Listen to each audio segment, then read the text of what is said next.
Hello, Steve White, Trickboy89 for Steve Arts89. I just did a primal scream just to try and get some of the negative energy out so I could try and talk about this rationally.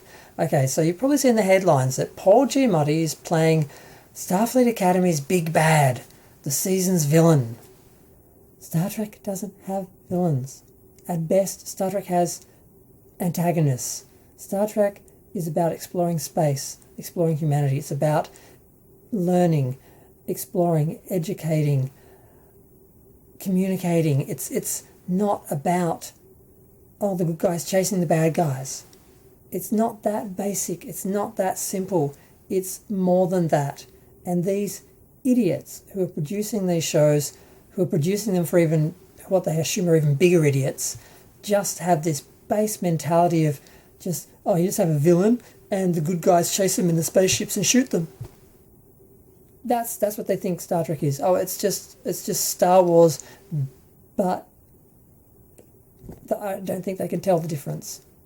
I mean, I had so much hope for this series. I always thought Starfleet Academy was a good idea because Starfleet and Star Trek is about learning and exploring and growing and knowledge and the desire to learn and grow and all these things that you know just naturally comes with school and college and university and those sort of institutions. And it made perfect sense to me that's an opportunity to teach what Star Trek is, what Starfleet is, what Gene Roddenberry's vision was, and what we can be potentially as human beings, as a society.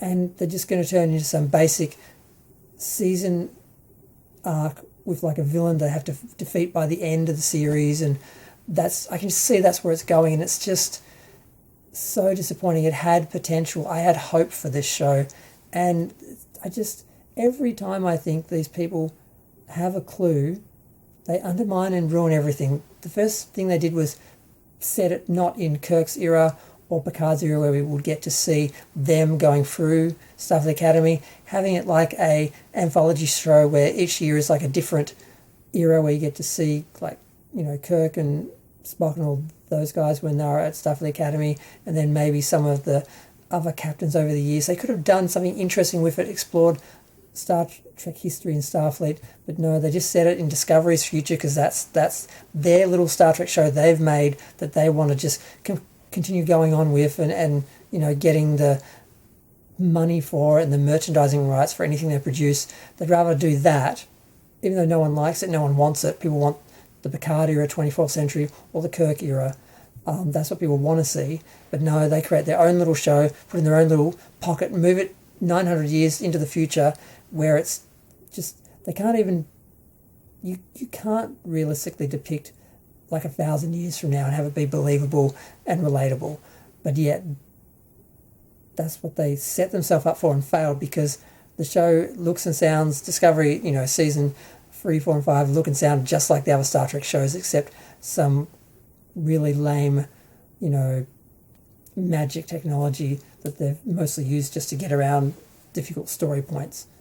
So they set it in that world where the Federation has been destroyed and they're rebuilding it, and all the people in it are all broken and damaged, and it's like today, it's like the people of today, it's like, let's just erase Star Trek and what made it different, what made it unique and special with utopian vision of the future. Let's just make it just like people today, going through the same political things that we are today and the same institutional things that we are today. And these people, I just can't. I'm trying so hard to give them some credit and to have some optimism. These people just don't know what Star Trek is. They don't know what the fans want. They don't get what made it special, and they don't understand why it doesn't get any more attention than any other drama on TV, generic drama on TV. That's what they're reducing the show to, the franchise to. It's just, I needed to vent. I needed some YouTube therapy.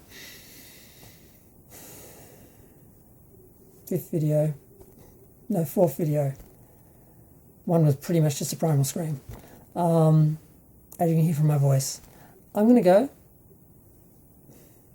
Feel free to share, like, comment, subscribe, And don't say I told you so for the people who say, oh, you always give them an... Yeah, I know.